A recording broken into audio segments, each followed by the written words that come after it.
bonjour à tous. Au nom de Hervé Lemoine, je vous souhaite la bienvenue à ces rencontres des Gobelins post-Pâques.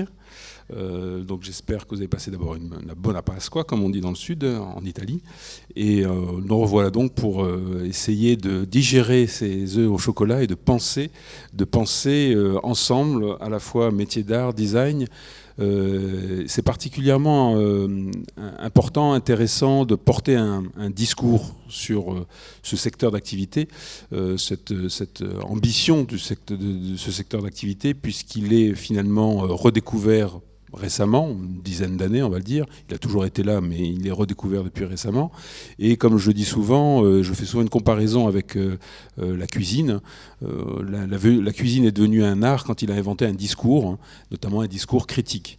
Donc il y a eu un discours critique sur les métiers d'art, on pense évidemment à William Morris, à l'Art and Craft au fin 19e, mais ces dernières années, il y a des acteurs économiques, des acteurs culturels, des acteurs créatifs, des acteurs sociologiques aussi, une sociologie des créateurs, mais il faut faire apparaître aussi un discours critique, et c'est un peu une des étapes de ce soir, c'est de montrer les témoignages qui émergent d'acteurs, d'intellectuels, de penseurs, d'acteurs, métiers d'art et design autour de ces savoir-faire. Donc ce soir, de personnalités. Et on commencera tout de suite par Aurélien Fouillé. Aurélien Fouillé qui est théoricien, qui est philosophe, mais qui a aussi la double casquette d'ébéniste et de marketeur. Il est enseignant-chercheur attaché au Centre de recherche du design auprès de NS Paris-Saclay. Il est aussi chercheur associé au LERIS. Alors, l'acronyme, c'est Laboratoire d'études sur le réel et les imaginaires sociaux de l'Université de Montpellier. Il est co-responsable du master spécialisé création et technologie contemporaine à l'ENSI Les Ateliers. Et enfin, il est intervenant à l'école Camondo. Il a surtout publié 2 ouvrages, dont un qu'on présente ce soir, donc la vie des objets. Tu donneras peut-être tout le titre. Et un deuxième qui vient de sortir, Playtime, comment le jeu transforme le monde. Donc voilà, je lui cède la parole tout de suite, et vous connaissez donc la formule, on se retrouve pour quelques questions. Eh bien, merci Marc de ton invitation, merci aux Gobelins de m'accueillir, et bonsoir à toutes et à tous. Donc effectivement, moi j'ai écrit un livre qui s'appelle donc La vie des objets, les métiers d'art, une écosophie pratique. Alors qu'est-ce que ça peut bien vouloir dire ? C'est certainement une coquetterie d'universitaire pour dire de façon compliquée une chose simple, c'est-à-dire que les métiers d'art en fait sont un témoignage que un des enjeux des cultures humaines, c'est justement d'être relié au monde qui les entoure.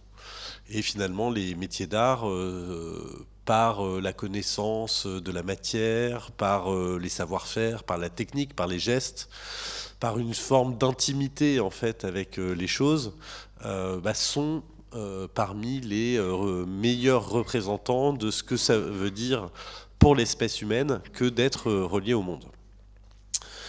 Alors peut-être juste avant, oui, petite précision sur le pourquoi et le comment de ce livre. C'est-à-dire que effectivement, moi j'ai fait des études de philosophie, après j'ai soutenu une thèse de sociologie, et puis après je me suis ennuyé, et donc je suis allé me former à l'ébénisterie, à la marqueterie, dans les ateliers de l'école Boulle.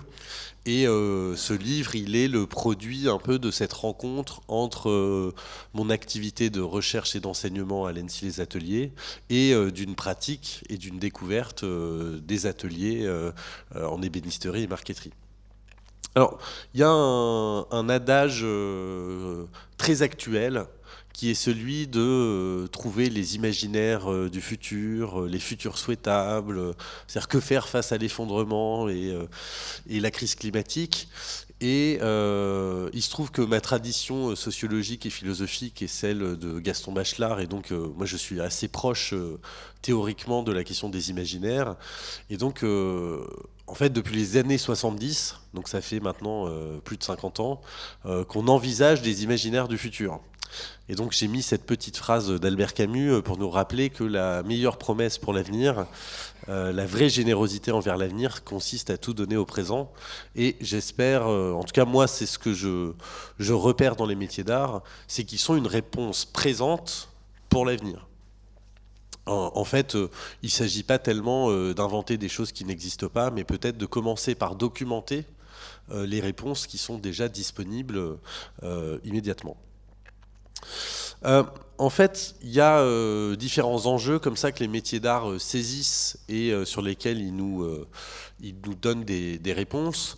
Le premier, c'est celui que je viens d'énoncer, de la fin des grands récits, donc des imaginaires qui structuraient nos sociétés. Et j'essaierai de le développer ensuite. En fait, eux, ils portent justement des récits, des mythes, des éléments de narration qui nous permettent d'envisager le monde un peu différemment que nous l'avons fait, en tout cas, jusqu'à la première moitié, enfin première grosse moitié du XXe siècle, donc jusque dans les années 60-70. L'autre enjeu, c'est celui de notre rapport à la technique. Ici, vous voyez ce doigt sur un bouton d'ascenseur. En fait, cette image, elle vient témoigner de quelque chose qui a changé dans notre rapport aux outils et à la technique. C'est que quand on appuie sur un bouton d'ascenseur, il y a plus grand monde qui sait très bien ce qui se passe derrière le bouton. Et de la même manière que quand on prend son smartphone, on ne sait pas très bien comment ça marche. Quand on fait démarrer sa voiture, on ne sait pas très bien comment ça marche, etc., etc. Et il y a une sorte de paradoxe, comme ça, moi qui enseigne dans une école de design, entre un design dit centré utilisateur, et qui va donner justement les smartphones, les ordinateurs portables et tout un tas d'applications numériques qui nous facilitent grandement la vie, mais qui, d'un autre côté, en nous facilitant en fait l'usage, c'est pas qu'elle nous empêche de comprendre comment ça fonctionne, mais disons que notre tendance paresseuse ou oisive gagne le dessus, et que du coup, on ne sait pas très bien quand on prend son GPS qu'il y a des satellites, qu'il a fallu que Einstein énonce la théorie de la relativité pour qu'on fasse des calculs savants pour des positions relatives les unes par rapport aux autres, etc., etc. Et justement, les métiers d'art, eux, ils témoignent d'un rapport aux objets, à la technique et aux choses tout à fait différents, qui est celui justement de comprendre les choses pour pouvoir les manipuler, les faire, les déconstruire, les reconstruire. À titre d'exemple, Steven Leprisé, qui est un ébéniste qui fait des choses que je vous montrerai tout à l'heure, qui sont tout à fait à la pointe de la technologie. Il a financé notamment une thèse sur de la projection plasma pour souder du bois et du métal. Donc, voilà. Lui, sa formation, c'est d'être ébéniste restaurateur. Et il l'explique très bien, c'est que beaucoup des innovations ou des inventions qu'il a mis au point au sein de son atelier, c'est des réinterprétations de techniques traditionnelles qui rencontrent justement des nouveaux outils, des nouvelles machines, mais il peut les réinterpréter parce qu'il connaît parfaitement justement la matière et les techniques qui sont derrière. Et le dernier point, Marc citait William Morris. Le dernier point, c'est que un des éléments que notre société interroge sans interroger, c'est celui du monde industriel ou de la société industrielle, avec cette idée que finalement la crise climatique, environnementale, sociale, économique, enfin, il y a tout un tas de crises, donc c'est difficile de choisir par quel bout la prendre. Et en fait, le produit de l'industrie, non pas en tant qu'outil, mais en tant que modèle. C'est-à-dire que William Morris, justement, à la suite de John Ruskin, il nous dit qu'en fait, le problème... John Ruskin, pour lui, l'industrie, c'était le problème. Mais pour William Morris, c'est un peu différent. C'est-à-dire que lui, il considère que l'industrie, ça peut être un vecteur de beauté. Et ça peut être un vecteur, notamment, à condition qu'on l'envisage comme un appareil et non pas comme un modèle de société. Et il propose ce néologisme, fictionaries, qui est la contraction de fiction et de factories, donc d'usine et de fiction, avec cette belle idée que l'appareil industriel doit être finalement l'outil de propagation des fictions et des imaginaires que William Morris a ensuite élaboré pour tout un tas d'éléments des arts décoratifs. Et du coup, voilà, embellir la réalité n'est plus considéré comme un acte de diversion ou de soumission, mais comme un acte qui s'intègre à un projet de transformation du monde. Et ce que j'aimerais évoquer avec vous, c'est ça, c'est comment les métiers d'art, loin de l'image d'Épinal du restaurateur de fauteuil Louis XV, sont finalement peut-être les plus en pointe en termes d'invention, d'innovation et de transformation du monde. Un exemple de ça, c'est cet objet. Qu'un anthropologue qui s'appelle Pierre Clastre met en face d'un autre objet qui est le M16, le fusil d'assaut de l'armée américaine. Et il nous demande en fait quel est l'objet le plus efficace, le plus technologique, entre guillemets. Est-ce que c'est le boomerang ou est-ce que c'est le fusil d'assaut ? Il nous dit, bah voilà, le fusil d'assaut, effectivement, on tire plus loin, plus de balles, on peut tuer plus de trucs, plus de personnes ou plus d'animaux. Mais pour faire un fusil d'assaut, il faut des mines, des forges, inventer la poudre à canon, des ingénieurs, etc., etc. Et donc il y a toute une emprise sur l'environnement et sur le monde qui est induite par le fusil d'assaut. Et à l'inverse, il nous dit que le boomerang, c'est une arme de chasse ou de guerre qui, non seulement quand elle rate sa cible, elle revient à l'envoyeur, hein, vaut mieux éviter avec les balles de M16, et surtout, elle a été conçue dans un environnement qui est pauvre en ressources bois. Et donc, ils ont inventé une arme avec le peu de ressources qu'ils avaient, et qui permet de ne pas surexploiter cette ressource et qui en plus remplit sa fonction. Et donc, je ne tranche pas le débat sur lequel est le plus innovant ou le plus technologique, mais en tout cas, on voit bien au travers de cet exemple que l'innovation, hein, le mot qu'on n'arrête pas d'entendre tout le temps partout en ce moment, finalement, selon la façon dont on la regarde, selon les critères de hiérarchisation qu'on choisit, ça peut être tantôt le boomerang, tantôt le M16. Et justement, l'artisanat nous raconte une autre histoire technique, qui est une histoire d'une technique qui n'a pas une emprise sur le monde, mais qui est plutôt une façon de toucher le monde. Et je vais essayer de développer ça juste après. Alors, qu'est-ce que c'est que l'artisanat, finalement ? Qu'est-ce que c'est que les métiers d'art ? Il y a Walter Gropius, donc le directeur du Bauhaus, qui nous dit ceci: l'artisanat du passé a changé, l'artisanat du futur s'épanouira dans une nouvelle unité où il sera l'organe de recherche destiné à la production industrielle. Des recherches spéculatives des ateliers laboratoires naîtront des prototypes pour l'exécution et la production de modèles industriels. Ce qu'il nous dit, c'est que finalement les ateliers des artisans ont vocation à devenir les laboratoires de l'industrie. Et que c'est dans ces ateliers que finalement se niche justement l'inventivité et la créativité, toujours pour les mêmes raisons. C'est pour la connaissance particulière que les artisans d'art ont de la matière et des outils. Et il ne faut jamais oublier que faire un objet, c'est d'abord une rencontre entre une main, un outil et une matière. Et moi, je le voyais encore tout à l'heure avec des étudiants qui étaient dans l'atelier maquette de l'ANSSI et qui utilisaient une scie circulaire sur table pour la première fois. En fait, ils avaient jamais vraiment vu une machine, je pense. Parce qu'ils étaient là, ils avaient peur, ils allaient tout doucement. Comme si aller doucement, c'était moins dangereux, que la lame couperait moins. Enfin, voilà, tout un genre de comportement comme ça, où on voit bien que notre monde, il est coupé aussi de ce que c'est que faire des objets, ce que c'est que de les fabriquer. Il y a une autre chose, moi, qui me sort souvent par les yeux, c'est, moi, je me déplace qu'en vélo à Paris, et c'est le bruit des vélos autour de moi.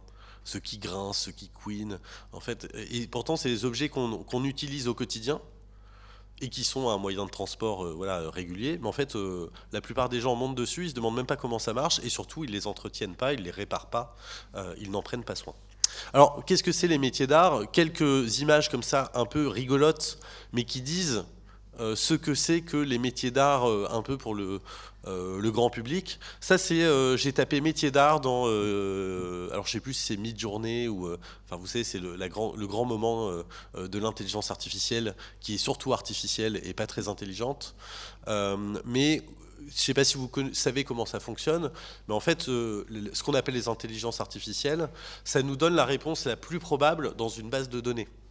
Et donc quand on tape métier d'art dans, alors je sais plus si c'est Midjourney ou l'autre, en fait on tombe, il nous produit une image de quelqu'un qui fait des choses minutieuses avec ses mains. Voilà, grosso modo, c'est la réponse la plus probable sur ce que sont les métiers d'art, c'est ça. Ça donne une première photographie un peu de ce que l'inconscient collectif, la culture collective pense des métiers d'art. La deuxième chose, je ne sais pas si vous connaissez cette incroyable émission qui s'appelle Le meilleur forgeron, qui est une émission de télé-réalité sur des forgerons. Voilà, comme son nom l'indique. C'est un peu la version forge de Masterchef ou de je ne sais plus le nom des émissions de cuisine. Mais où on voit donc des types à qui on demande de forger des couteaux puis des armes, et puis le meilleur forgeron, c'est celui dont le couteau ou l'épée passe les différentes épreuves, voilà, tests de solidité, de coupe et compagnie. Et donc pareil, c'est très spectaculaire. C'est très viril aussi, hein. Il y a assez peu de femmes dans cette émission. Il y a même des émissions qui sont dédiées à l'armée américaine. Vous avez le corps des Marines qui affronte le corps de l'armée de l'air qui affronte le machin. Enfin, c'est très particulier.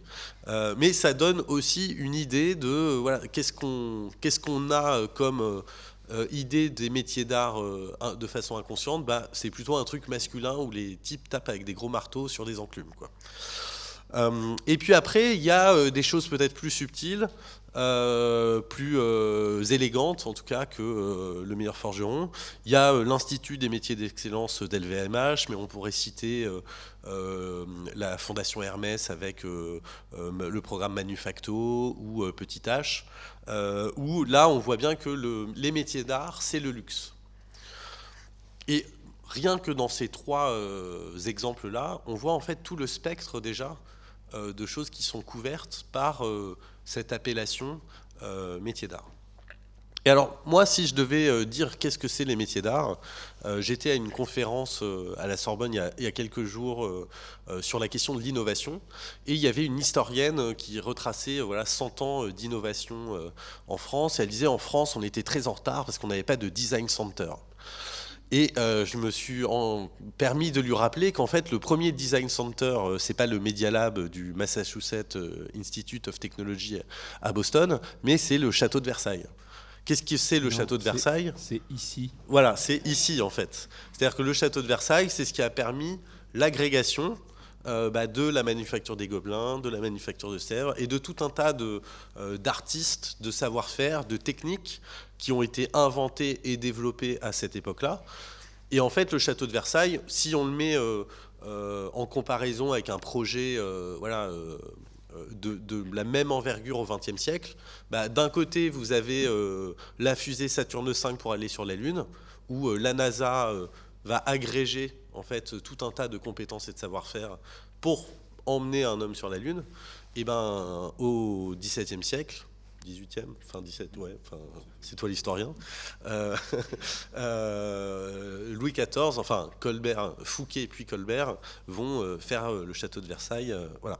Et aujourd'hui, la manufacture de Saint-Gobain qui est une entreprise française, ça c'est le siège de Saint-Gobain aujourd'hui, c'est Colbert qui envoie des espions à Venise pour voler quelle technologie ? Celle des miroirs, et ramener la technologie des miroirs pour faire la galerie des glaces. Donc c'est déjà de l'espionnage industriel et toutes ces choses-là. Donc encore une fois, toutes ces idées qu'on peut avoir sur les métiers d'art, moi je le répète autant de fois qu'il le faudra et à qui veut bien l'entendre, l'histoire des métiers d'art, c'est d'abord une histoire de l'innovation. C'est les ébénistes qui inventent le plaquage, qui inventent le contreplaqué et qui développent tout un tas de techniques qui permettent aujourd'hui de développer tout un tas de formes de mobilier tout à fait étonnantes. Alors si on continue ce petit chemin, je vous le disais tout à l'heure, moi un de mes dadas c'est la question des imaginaires, et donc dans mon livre, dans mon travail de recherche, je me suis intéressé à quels étaient les imaginaires de l'artisanat. Donc, quels étaient les grands récits qui nous racontent ce que c'est qu'un artisan. Et il se trouve que j'ai fait des études de philosophie, donc j'ai certainement un tropisme grec. Et donc je suis allé voir chez les Grecs anciens qu'est-ce qu'il y avait comme récit, comme mythe de l'artisan. La première figure centrale de l'imaginaire de l'artisan pour les Grecs, c'est le personnage de Dédale. Donc Dédale, c'est celui qui va faire le labyrinthe dans lequel le Minotaure va être emprisonné. C'est lui qui va faire les ailes pour s'en échapper avec son fils Icare. Mais surtout pour les Grecs, Dédale, c'est celui qui va inventer la statuaire. À tel point que le mot grec pour dire statue, le nom commun pour dire statue, c'est Dédala. Et donc il va mettre au point avec la statuaire tout un tas d'outils et de produits comme la colle de poisson. Alors tout ça est mythique, hein. Est-ce que c'est Dédale ou pas qui a inventé la colle de poisson, peu importe, hein. Mais en tout cas, il est la figure un peu fondatrice de ce que c'est qu'un artisan pour la Grèce antique. Et le caractère qu'on lui associe le plus souvent, c'est celui de la métisse. Qu'est-ce que c'est que la métisse ? C'est la ruse. C'est la capacité d'adaptation. C'est le fait de ruser pour toujours s'adapter aux problèmes qu'on rencontre. Et moi, dans les entretiens que j'ai pu mener auprès d'artisans ou dans ma propre expérience de l'ébénisterie ou de la marqueterie, en fait, même si vous faites 5, 10 ou 15 fois le même meuble, en fait, c'est à chaque fois un meuble différent parce que vous n'êtes pas tout à fait dans la même partie de l'arbre, parce que le moment où vous faites le truc, il y a un peu plus d'humidité, un peu moins d'humidité, donc le bois est pas tout à fait dans les mêmes conditions, voilà. Et donc vous êtes obligé de vous adapter en permanence aux matériaux et de faire preuve de cette fameuse métisse, de cette fameuse ruse. Le deuxième mythe, le deuxième récit, le deuxième imaginaire qui est associé à l'artisanat, c'est celui donc du titan Prométhée. Prométhée, ça veut dire le prévoyant. Et vous le savez peut-être, Prométhée, il a un frère qui s'appelle Épiméthée, qui, si vous avez compris ce que veut dire Prométhée, Épiméthée, ça veut dire un peu l'inverse, c'est l'imprévoyant. Et en fait, on donne toujours les trucs rigolos à faire à Prométhée. Parce que, en même temps, c'est lui qui est prévoyant, c'est pas son frère.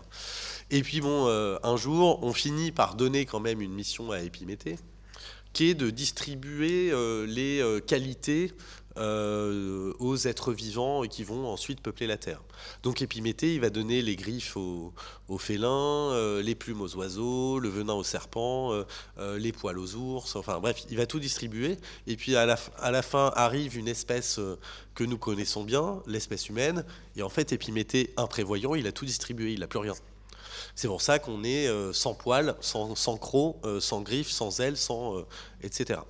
Et donc Prométhée, pour rattraper en quelque sorte l'imprévoyance de son frère, il va apprendre à l'humanité les arts, la poterie, la menuiserie, etc., etc. Et alors selon les versions, ou bien il le vole à Zeus, ou bien il le vole dans les ateliers d'Athéna et d'Héphaïstos. Mais bon, peu importe, c'est pas tellement l'enjeu. En fait, ce qu'il faut voir dans ce récit-là, c'est qu'il y a deux choses, il y a deux versions qui s'affrontent. Elles s'affrontent pas vraiment, mais en tout cas, elles permettent deux lectures différentes de la technique. Il y en a une où justement Prométhée vole les arts pour les donner aux hommes et aux êtres humains pour qu'ils s'émancipent en fait du joug divin. Et ça, finalement, c'est le récit de la modernité. C'est-à-dire que la technique nous permet de nous émanciper de la nature, de nous protéger du sauvage, de progresser, etc., etc. Et puis, si on le lit avec justement la première version que je vous ai donnée, c'est-à-dire pour venir combler le fait qu'on n'a pas de poils, pas de dents, pas de crocs, pas de machin, etc. Mais en fait, la technique, c'est plus un moyen de nous émanciper, mais c'est un moyen en fait d'être en relation avec la nature, de la même manière que pour l'oiseau, les plumes, c'est sa façon d'entrer en relation avec l'élément dans lequel il se déplace. Et donc, on peut voir la technique ou bien comme au travers d'un imaginaire prédateur ou dominant, ou au contraire, voir la technique, comme je vous le disais tout à l'heure avec cette expression, comme la façon qu'a l'espèce humaine de toucher le monde. Et donc ici, la deuxième qualité de l'artisan, après la métisse, c'est la techné, donc c'est le fait de maîtriser une technique, un savoir-faire. Et puis le troisième personnage, le troisième mythe, c'est celui du démiurge, parce que le mot grec pour dire artisan, c'est démurgos, c'est démiurge en fait. Voilà. Et dans démurgos, il y a deux mots. Il y a démos, le peuple, le commun, Et ergon, c'est le travail ou l'œuvre. Et donc en fait, démiurgos, ça veut dire œuvre commune. Et donc l'artisan, pour les Grecs, c'est celui qui fait œuvre commune. C'est intéressant déjà quand même comme idée. On est loin de la propriété privée, par exemple. Et donc le démiurge, ce qui est intéressant de voir aussi, c'est que c'est à la fois l'artisan tel que nous on l'envisage, c'est-à-dire le charpentier, le menuisier, l'ébéniste, mais c'est aussi le médecin qui est qualifié de démiurgos, ou le poète. Homère, il est démiurgos. Et à tel point d'ailleurs que homéros en grec, ça veut dire ajuster ensemble. De la même manière que le charpentier, il va ajuster des pièces de bois, le poète, lui, il ajuste des mots pour faire œuvre commune. Et sa qualité au démiurge, c'est la poiesis. C'est donc en français on traduirait poésie un peu simplement, mais ce que nous dit Platon de la poésie, c'est que c'est la capacité de faire passer les choses du non-être à l'être. En fait, c'est la création. Et donc, avec ces trois imaginaires-là, ces trois mythes, ces trois récits, on voit se dégager trois qualités en fait à l'artisan et à l'artisan d'art en particulier: la métisse, la ruse, la techné, le savoir-faire ou la technique, et la poiesis, la création. Donc voilà, bon, ça c'est un schéma récapitulatif. Il y a toujours, pour expliciter, et tu m'arrêteras quand j'aurai dépassé le temps qui m'est imparti, ouais. Il y a un autre anthropologue qui s'appelle André Leroi-Gourhan et qui étudie donc les bifaces, les silex, voilà. Et ce qu'il nous dit déjà, c'est que quand on trouve un silex taillé, en général on n'en trouve pas un, on en trouve des dizaines, voire des centaines, voire des milliers. Ce qui suggère l'idée qu'il y avait des ateliers de production de silex taillé. Donc il y avait déjà des ateliers néolithiques, quoi.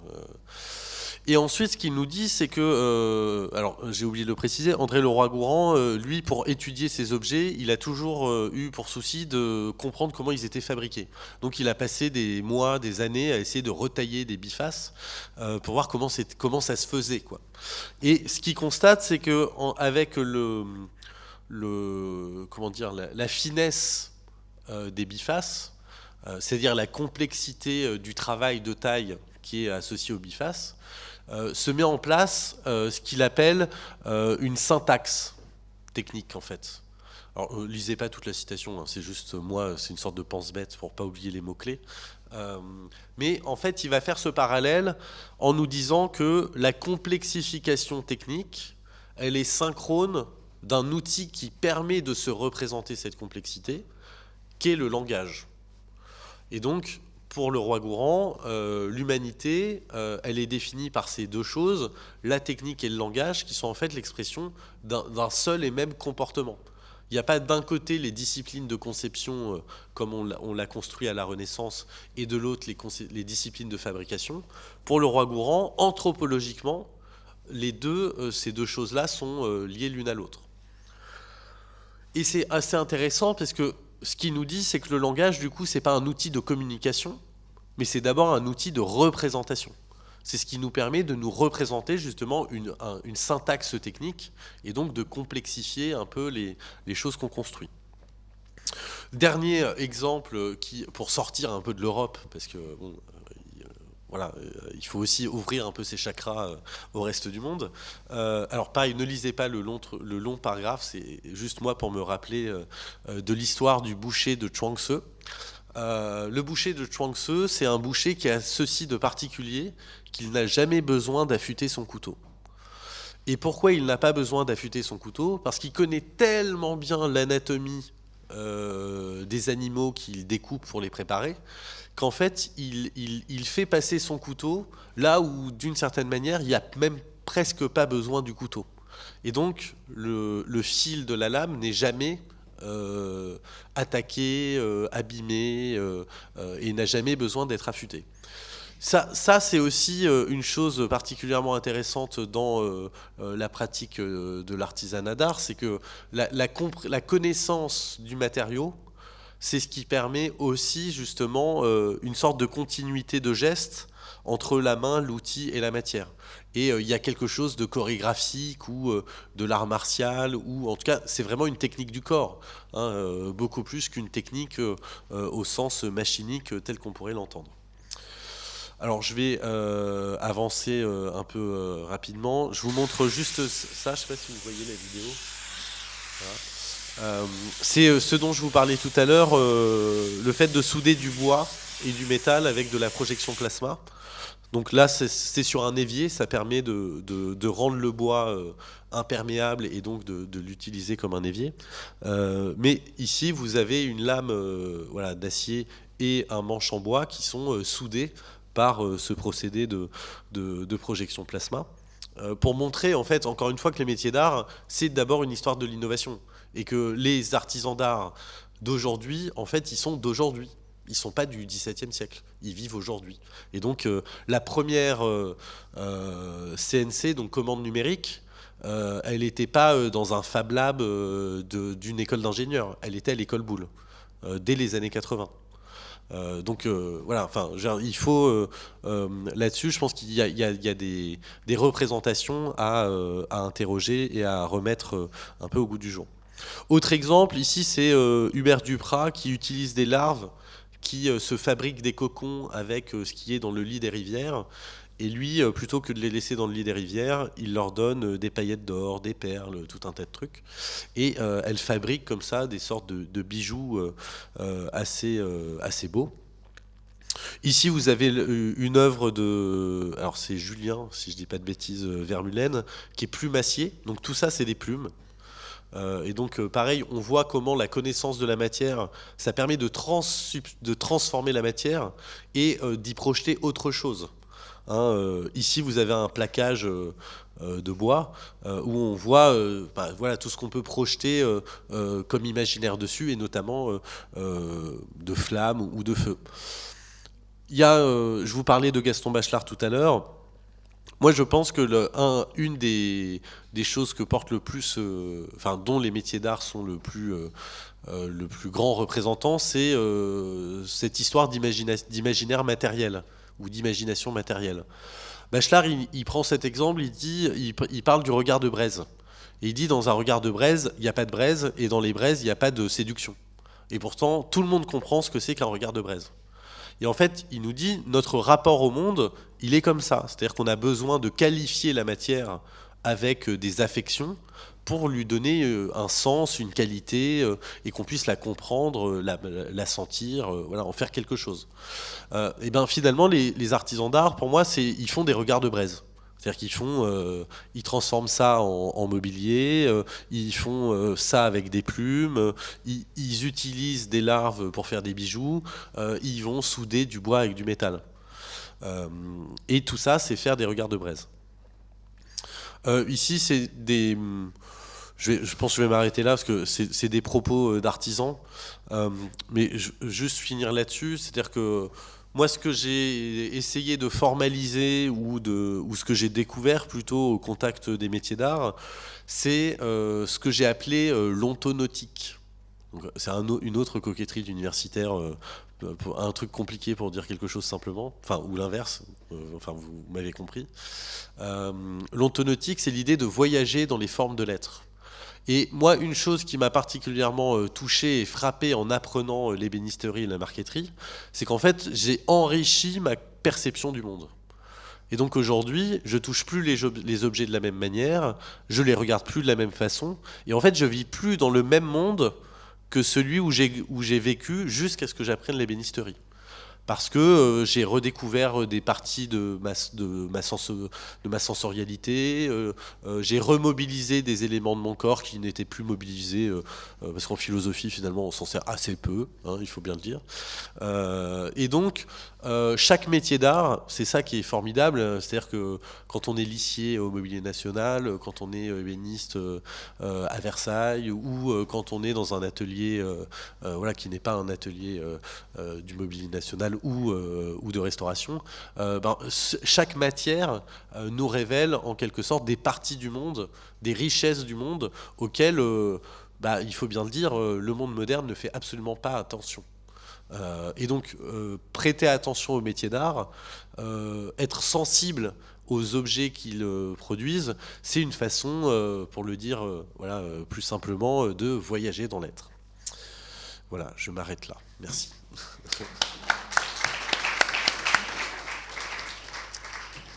Merci beaucoup Aurélien pour ce voyage dans les métiers. Juste petite précision, quand je disais, quand tu as montré le Versailles, pourquoi je disais ici? Parce qu'ici nous étions les ateliers de Versailles. Et souvent j'aime bien, par plaisanterie, mais pas uniquement, parce que c'est pas qu'une plaisanterie, de dire que nous sommes ici un peu la Silicon Valley du XVIIe siècle, puisqu'on est pensé comme un lieu fermé où on fait venir les meilleurs, locaux et internationaux. On leur donne beaucoup d'avantages qui paraissent dérisoires aujourd'hui, mais qui étaient très importants à l'époque, comme par exemple d'avoir un jardin ouvrier. Le Square Logal était notre jardin ouvrier, donc c'était un avantage en nature très important. Donc en fait, c'est conçu comme, oui, un cluster des meilleurs pour, j'allais dire, habiller le roi, pour loger le roi et pour en faire de Versailles un showroom. Donc on est dans un exemple... En gros, les Américains nous ont tout piqué. En mieux peut-être, je ne sais pas, mais en tout cas, voilà, c'est pour ça que je disais, ici, c'est un modèle très intéressant de cette idée que pour arriver à une démonstration, il faut investir dans la compétence, investir dans le temps, investir dans une richesse des matériaux et patrimoniale. Bon, j'arrête de parler et je passe la parole s'il y a des questions, sinon j'en ai comme toujours en réserve. Des questions ? Bonjour, merci pour la belle présentation. Moi, ce qui m'interroge toujours, c'est où commencent les métiers d'art et où s'arrêtent les métiers d'art avec l'industrie. C'est-à-dire quand est-ce qu'on commence à parler de la modernité des produits qu'on fait dans les métiers d'art, et voilà, où est la limite entre l'industriel et le métier d'art pour vous? En fait, la limite, elle se situe au niveau de la main. Pas au sens de utiliser sa main, mais au sens où c'est la main l'étalon. J'ai pas mis la citation d'Anna Le Corneau qui est à la tête de l'atelier Farouche. Elle fait de la marqueterie que à la découpe laser.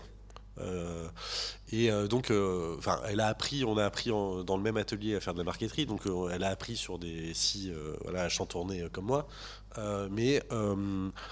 Ce qu'elle explique, c'est que justement, sa façon d'utiliser la laser, c'est de faire de la marqueterie avec une scie à chantourner.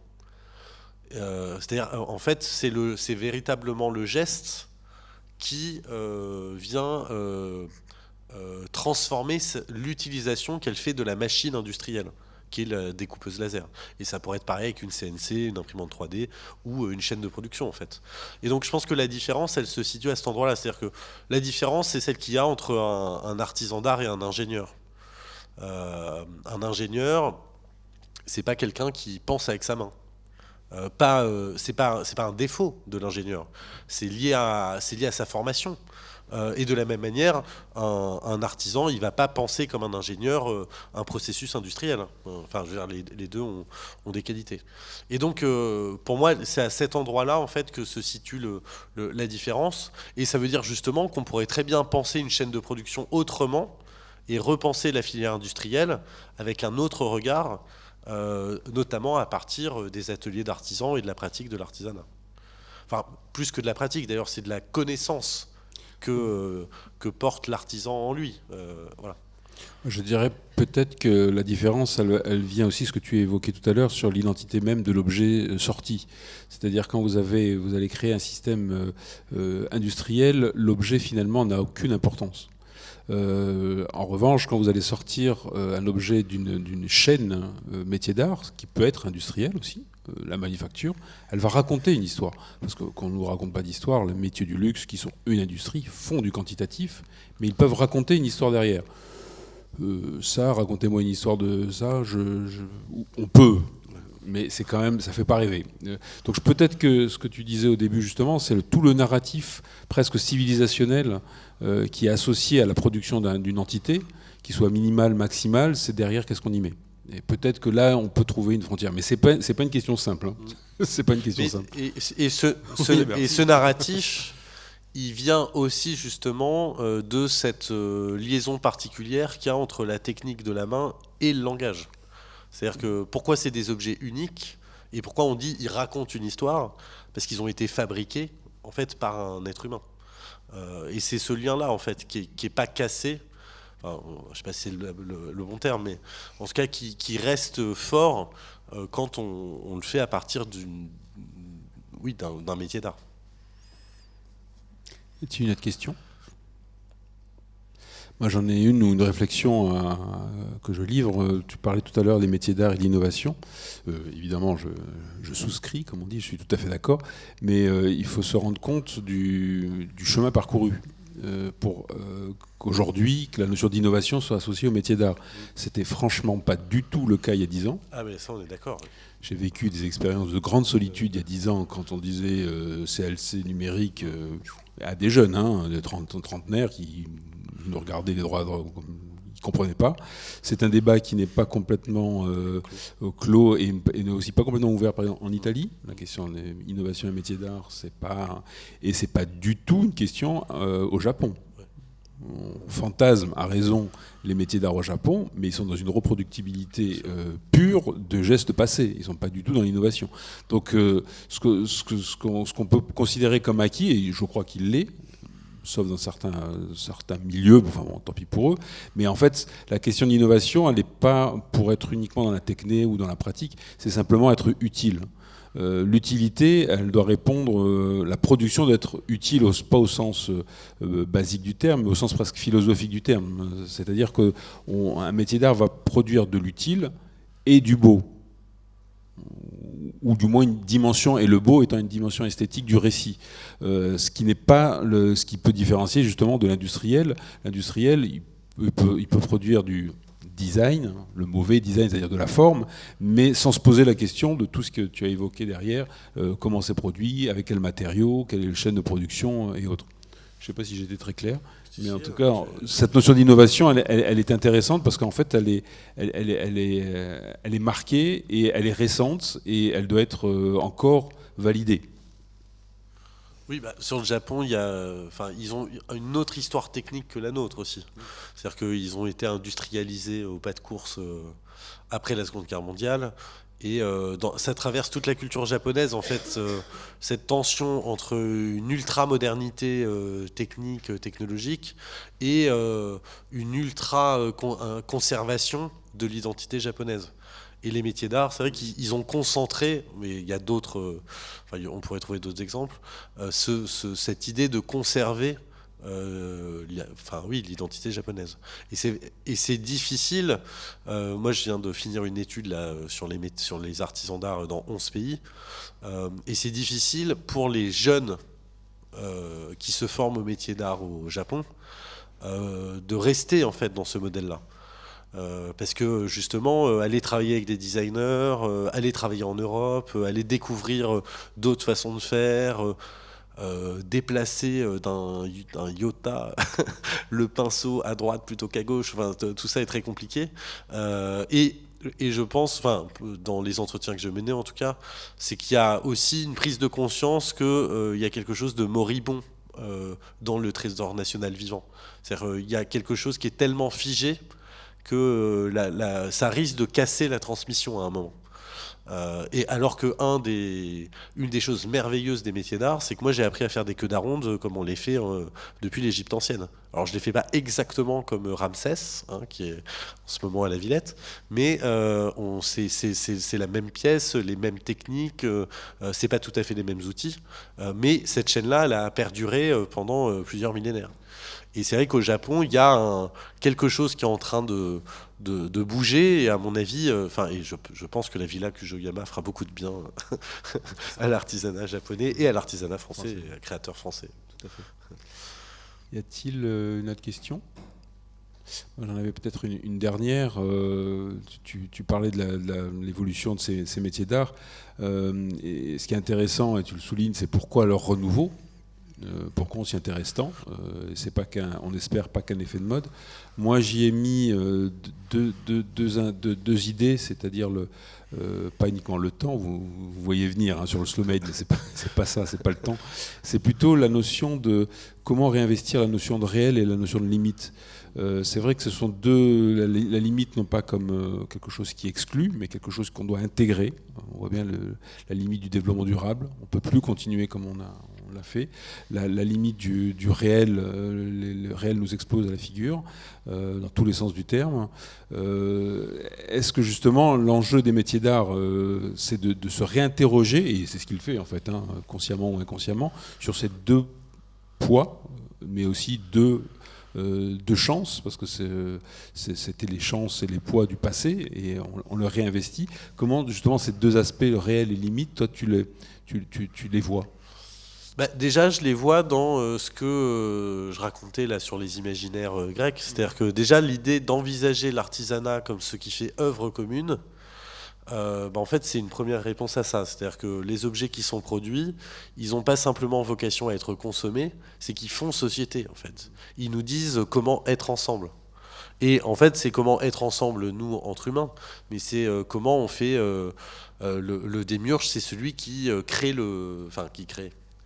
qui fait passer les choses du chaos, donc de ce qui n'a pas de forme, au cosmos. C'est à la fois l'ordre et l'ornement. Ça, c'est aussi intéressant de se dire que le monde, pour les Grecs, c'est de l'ordre et de l'ornement. C'est pas anodin. Et donc, pour moi, ce rapport au réel et à la limite, il est l'expression de ça, en fait. C'est que comprendre la matière, c'est justement en comprendre et les limites et les possibilités. Et moi, je suis toujours... à chaque fois que je discute avec ceux qui m'ont appris l'ébénisterie, moi, je suis toujours fasciné mais n'importe où. Ils seraient ici, ils seraient déjà en train de démonter les objets dans leur tête, en se disant mais comment elle tient cette caméra, mais alors et en fait, en faisant ça, ils envisagent toutes les limites du dispositif et toutes les possibilités du dispositif. Et donc, ils ont cette gymnastique, en fait, qui permet effectivement d'être lié au réel. Moi, je dis toucher le monde, mais pareil, c'est une sorte de coquetterie. Une dernière question, oui, tout à fait au fond, dans le micro, Carlos. C'est pour revenir à ce que vous parlez sur la notion d'innovation. Je m'interroge un peu sur les limites Aujourd'hui, effectivement, on se rend compte que les métiers d'art, l'innovation est quelque chose qui définit les métiers d'art, notamment en France. Je ne sais pas dans quelle mesure ça peut venir... Enfin, c'est une question que je viens de me poser là à l'instant. Presque les limites dans le sens où de plus en plus on voit les jeunes qui sont effectivement intéressés par faire que ce soit des productions avec des designers, ou combien même aller pousser leur technique pour aller dans cette quête d'innovation. Est-ce qu'on ne risque pas un jour d'avoir beaucoup de gens qui font de l'innovation dans les métiers d'art et ne plus avoir de restaurateurs, ne plus avoir de jeunes, ou ne plus avoir cette main-d'œuvre, ces personnes qui ont ces savoir-faire et qui travaillent justement dans le domaine de la restauration, ils n'ont pas de l'innovation, parce qu'il ne faut pas oublier que les métiers d'art, une de ses composantes est aussi la restauration. Je ne sais pas dans quelle mesure... Ou l'exécution, tout simplement l'exécution. Déjà, c'est pour ça que je parlais du boomerang et du M16. C'est-à-dire que moi, je pense que l'innovation dans les métiers d'art, c'est pas la Silicon Valley. C'est-à-dire, c'est pas la loi de Moore. On va pas multiplier par 2 tous les X temps la puissance des processeurs. C'est pas ça l'innovation dans les métiers d'art. L'innovation dans les métiers d'art, c'est justement plutôt du côté du boomerang. C'est comment on s'ajuste à une problématique, à une question, à une matière, à un besoin, à une utilité, à une esthétique, et comment, dans ces contraintes-là, on arrive à trouver quelque chose qui répond de la façon la plus pertinente, la plus efficace, la plus économe, souvent, dans ce contexte-là. Donc pour moi, l'innovation, c'est pas nécessairement utiliser une découpeuse laser ou je ne sais quel outil numérique. C'est aussi être capable de s'en passer. C'est-à-dire qu'il y a des endroits où on n'a pas besoin d'une CNC. et où on peut le faire à la main, et c'est tout aussi bien. Enfin, voilà. Donc, pour moi, le danger, il viendrait plutôt... Enfin, vous avez déjà dû voir ça quand vous vous promeniez en vacances dans les villages français, où vous avez circuit d'artisanat, je sais pas, il y a tout un tas de labels, et vous avez une personne qui a acheté une toute petite découpeuse laser qu'elle a mis derrière sa guitoune, et elle grave votre nom sur des planches en bois. Voilà. Avec cette idée que l'innovation, c'est d'avoir une découpeuse laser. Bon, en fait, voilà, je pense que les métiers d'art, justement, ils sont suffisamment matures et ils ont suffisamment conscience de leur histoire technique pour que l'innovation, ce soit pas une course à l'échalote, mais que ce soit plutôt une idée d'ajuster des réponses techniques, matérielles, humaines, esthétiques à une situation donnée. Voilà. Peu de questions? Bon, merci beaucoup Aurélien. Merci à vous. Nous évoquions Héphaïstos tout à l'heure, et le voici, pas en personne mais presque. Donc le deuxième intervenant qui a contribué plus qu'activement en tant qu'auteur, co-auteur de cet ouvrage sur une histoire du fer, qui va nous raconter une belle histoire de fabrication. Je lui laisse la primeur un petit peu de révéler ce que c'est. Mais en tout cas, Fabrice Pincin nous rejoint du Sud. Il ne nous a pas apporté le soleil, malheureusement, mais en tout cas, il vient du sud, de Marseille plus particulièrement, et il est donc designer, enseignant, chercheur et président de l'association Marseille Design Méditerranée, qui promeut le design en région PACA. Après une formation en bureau d'études, il obtient un diplôme à l'ENSI, qui rejoint nos deux intervenants, en design industriel, puis un master en recherche, en veille technologique et intelligence compétitive. Il enseigne depuis presque 30 ans à l'université, en école d'ingénieur, et il est conférencier, évidemment aussi auteur, et c'est ce qui nous rassemble ce soir, c'est la sortie de son dernier livre sur une histoire du fer autour de la serrurerie de la Parette Saragala. J'espère ne pas avoir de bêtises. Je te laisse la parole. Écoutez, déjà merci de m'accueillir, merci au Mobilier National, merci à Marc Bayard et à son équipe, et au public d'être présent pour nous écouter. Alors effectivement, comme Marc m'a invité, l'idée c'était de trouver un titre à mon intervention, et c'est toujours un peu une difficulté de trouver un titre à une intervention. Donc j'ai fait par facilité, j'ai pris une phrase de la 4e de couverture qui dit que le métal est un trait d'union entre les pratiques et les individus. Alors évidemment, le métal n'est pas le seul à faire ce lien entre les personnes et entre les disciplines. Le design, par exemple, fait très bien ça, et c'est d'ailleurs ce qui m'a conduit personnellement à faire du design, à me rapprocher d'autres personnes et d'autres disciplines. C'est une discipline qui est au confluent de beaucoup d'autres métiers. Donc c'est ce qui m'a conduit vers ça. Mais le métal lui-même a cette capacité à fédérer les personnes et à fédérer les disciplines. On le retrouve dans beaucoup de métiers. Et occasion m'a été donnée à travers cet ouvrage que j'ai coordonné et écrit. Donc en fait, c'est une commande de la serrurerie de la Parette, Saragala. Donc il y a 2 entités suivant les projets qu'elle gère. Et donc c'est cette observation, ce travail que j'ai réalisé avec cette entreprise n'a fait que confirmer ce que je savais déjà, mais que le métal, que j'enseigne par ailleurs en école de design, est effectivement une discipline, enfin une matière qui réunit autour d'elle beaucoup de pratiques, de compétences et donc d'individus. Alors cet ouvrage va être un petit peu le point d'entrée et l'articulation de mon propos. D'une part parce qu'il fait la part belle au savoir-faire, et on est dans un lieu qui, je crois, rend hommage très très bien au savoir-faire, les entretient, les valorise, les fait évoluer aussi, notamment avec le design. On parlait d'innovation et d'évolution, et les savoir-faire évoluent en ces lieux. Et puis c'est un ouvrage qui a aussi été pour moi l'occasion de souligner une fois de plus toute l'importance de la concordance entre les personnes et puis l'harmonie entre les disciplines qui me paraissent essentielles pour produire des choses fécondes et riches.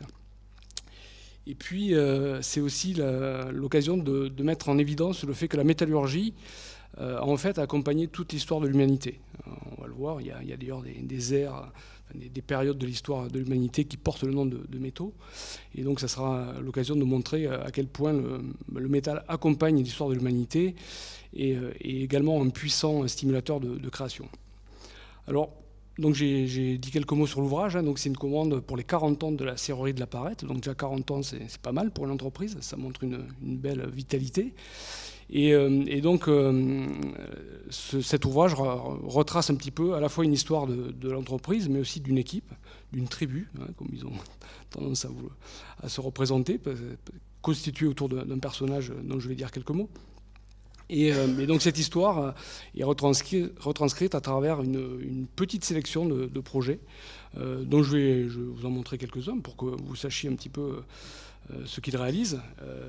Alors un premier exemple qui est assez flamboyant, l'orgue de Notre-Dame d'Évreux, réalisé en 2006. Alors c'est évidemment un travail collectif, il y a aussi le facteur d'orgue Pascal Coirin, donc orgue dessiné par Bruno de Caris, architecte. Et puis l'entreprise Poupinet, qui porte un joli nom pour la charpenterie bois, et la serrurerie à la Parette, donc sur toute la structure métallique, et puis pas mal de pièces qui composent ce bel ouvrage, notamment le tissu tissé de métal que l'on voit, qui rappelle et qui évoque le voile de la mariée, et qui semble porter comme ça, tel un nuage, cette pièce qui fait plus de 20 mètres de haut. Dans la nef, avec, vous voyez, il s'ouvre et donc les volets servent d'abasson et donc redirigent le son vers la nef. Autre exemple, celui de Miguel Chevalier, qui est artiste cette fois, alors qui a plutôt généralement une pratique digitale, d'artiste numérique. Mais là, c'est une reproduction de plusieurs mètres d'une pièce qu'il avait conçue de manière numérique et imprimée, et donc qui a été réalisée dans les ateliers de la Parette et qui est installée ici au François, dans la Fondation Clément, en Martinique. Des pièces aussi d'Aric Lévy, qui est artiste et designer. Alors c'est marrant parce que en faisant ce livre, j'ai eu le plaisir d'échanger, de faire des entretiens avec beaucoup de créateurs, et notamment Aric Lévy, que j'avais côtoyé lorsque j'étais étudiant à l'ENSI, puisqu'il était enseignant là-bas. Il a d'ailleurs perdu une phalange sur le combiné bois, puisqu'on parlait tout à l'heure. Il y a une phalange de Aric qui doit traîner dans l'atelier bois. Et donc on voit des pièces. Et donc Aric qui apprécie beaucoup le travail avec la serrurerie de la Parette pour justement toute la rigueur qu'ils ont et le professionnalisme. Rudy Ricciotti, qui a d'ailleurs rédigé la préface de l'ouvrage, qui travaille très régulièrement avec la serrurerie de la Parette. Et là, on voit un très bel exemple avec la manufacture de la mode Chanel et la réalisation qui a été faite sur le portail en rond d'aluminium mis en forme, ce qui est un peu une prouesse. Donc des barres d'aluminium mises en forme. Et quand on connaît la taille du portail, c'est une belle prouesse. Un autre exemple, alors là c'est un travail de restauration, donc la Fondation Vasarely qui se situe à Aix, à côté d'Aix. L'entreprise se situe à Roquefort-la-Bédoule, une petite commune près de Cassis, donc non loin de Marseille. Et donc la Fondation Vasarely, créée en 1976, a, quelques années après son ouverture, connu pas mal de problèmes d'entrée d'eau, d'étanchéité. Et donc, le cabinet d'architecture BMR et Pierre-Antoine Gatier, l'architecte en chef des Monuments Nationaux, ils ont coordonné le projet. Et donc, la serrurerie a à la fois restauré les verrières pyramidales et puis des façades qui présentaient pas mal d'entrées d'eau, et puis nettoyer ces grandes plaques. Pour ceux qui connaissent la fondation, on la voit très bien quand on passe sur l'autoroute en bordure d'Aix. Nettoyer ces façades qui sont des plaques d'aluminium de 8 mm d'épaisseur. Le point haut est à 11 mètres de hauteur. Et pour les nettoyer, en fait, ils ont carrément fabriqué une machine en récupérant sur le bon coin des rouleaux de nettoyage d'une station de nettoyage de camions qu'ils ont adapté. Enfin voilà, ça c'est un peu la spécificité de la serrurerie de la Parette, c'est de trouver toujours des ingéniosités. La métisse tourne à plein régime chez eux et ils font toujours face à l'inopportun. Il réalise aussi beaucoup de prototypes, et notamment alors un exemple d'un prototype d'assise pour Marc Aurèle, donc spécialiste de l'espace urbain, et qui a été, alors, la particularité de ce banc, c'est qu'il a été aussi sonorisé par Michel Redolfi, qui est à la fois compositeur et designer sonore. Et donc c'était un très bon usage d'une des caractéristiques du métal, qui est de vibrer. et en positionnant ce qu'on appelle un exciter, donc c'est la partie vibrante d'un haut-parleur directement sur la structure métallique du banc, le banc devient lui-même diffuseur de son, et donc il y a un effet assez bluffant, hein, quand on est assis sur le banc, là, on est immergé dans le son sans comprendre d'où il vient. Donc voilà, ce banc Treccia qui est une belle réalisation. Façade d'un bâtiment qui est un calpinage d'inox découpé, qui est une performance là aussi, par le cabinet d'architecture Naum, pour la Maison des Associations à Marseille. Un autre exemple ici, l'école de Lugrin, donc, qui est en bordure du lac Léman, mais côté français, par les ateliers OS Architecture. Réalisé en cortène, donc le cortène c'est un acier dit autopatinable, donc il rouille et au bout d'un moment la rouille se pacifie, ça s'arrête et donc fait une protection naturelle et ça donne cette jolie teinte ocre qui se marie très bien avec la robe du cheval au premier plan. Voilà. Et puis un projet assez récent qui a été livré fin de l'année 2022, le musée de la collection automobile de Son Altesse Sérénissime, le Prince de Monaco, sur une scénographie donc, de Pascal Peyer. Et donc c'est au moins 2000 m² de plafond réalisé en aluminium brossé, découpé. Là aussi, chaque pièce est différente quasiment. Enfin, c'est un travail colossal.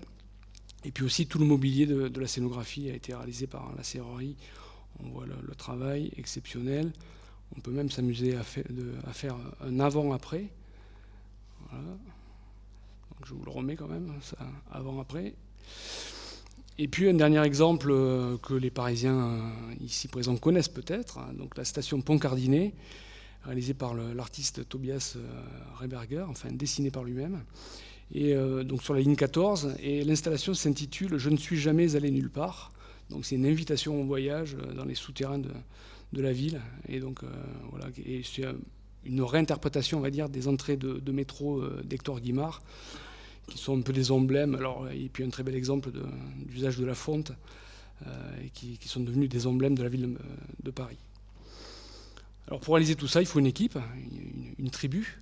Alors, on les voit, donc la photo de classe, qui s'appuie sur donc, des savoir-faire, des savoir-être évidemment, et constitué autour de valeurs qui ont été instaurées par le fondateur de l'entreprise, qui est M. Alain Quesnel, dit Alain Le Picard, puisqu'il est compagnon du devoir.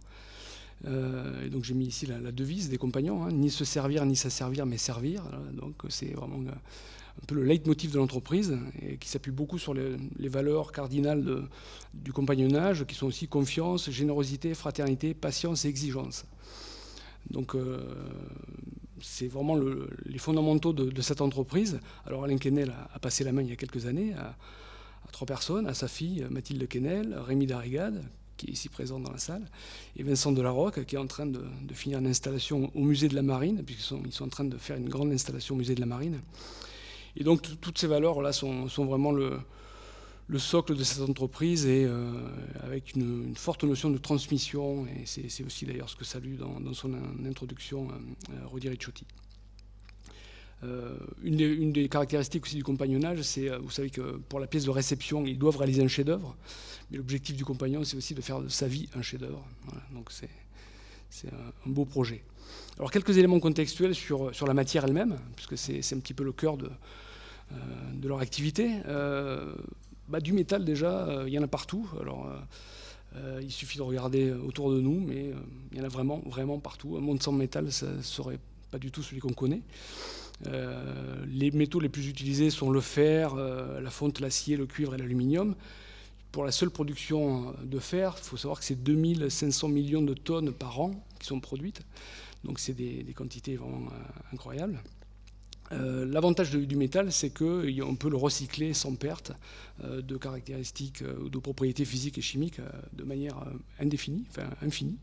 On peut vraiment le recycler constamment. Évidemment, on en perd un petit peu à chaque fois dû à la corrosion et des choses comme ça, mais en tout cas c'est un des avantages assez forts de cette matière. Alors quand je dis qu'il y en a partout autour de nous, il y en a vraiment partout autour de nous, parce que vous connaissez certainement ce tableau de Mendeleïev qui vous rappelle peut-être vos cours de physique-chimie du collège, qui répertorie l'ensemble des atomes connus sur Terre. Et ce qu'on peut constater, c'est que sur les 118 connus et répertoriés, il y en a 90 qui sont des métaux. Voilà. Donc c'est quand même une famille de matières qui est largement représentée sur Terre. Et donc sur 99% des composants de la croûte terrestre, 7 sont des métaux. Donc c'est vraiment, le métal est vraiment partout autour de nous, et même en nous, puisqu'il y a pas moins d'une trentaine de métaux qui circulent dans nos corps, avec certaines des fonctions très, très importantes, comme le fer, qui contribue à véhiculer l'oxygène dans le sang. Et au propre configuré, on peut dire que le métal nous compose. Là, j'ai extrait une phrase de la définition du métal tirée du Larousse, qui dit « Matière, substance dont est fait un être, il est fait d'un métal incorruptible ». Et donc, voilà, même au figuré, le métal nous compose.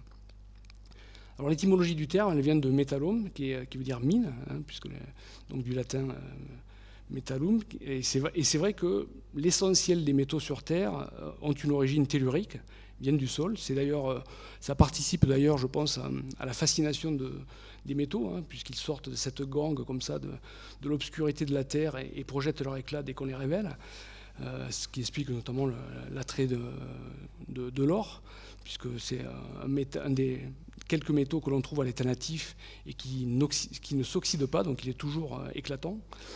Là, vous voyez une image alors c'est des images assez célèbres de Sebastião Salgado, d'une mine d'or qui se trouve c'est la Serra Pelada au Brésil. Une photo de 1986. Alors la mine n'est plus en activité. Maintenant, ce n'est plus qu'un grand lac, mais elle a employé jusqu'à 100 000 personnes dans des conditions tout à fait abominables. Là, on pourrait imaginer que c'est d'un autre siècle. Maintenant, c'était 1986.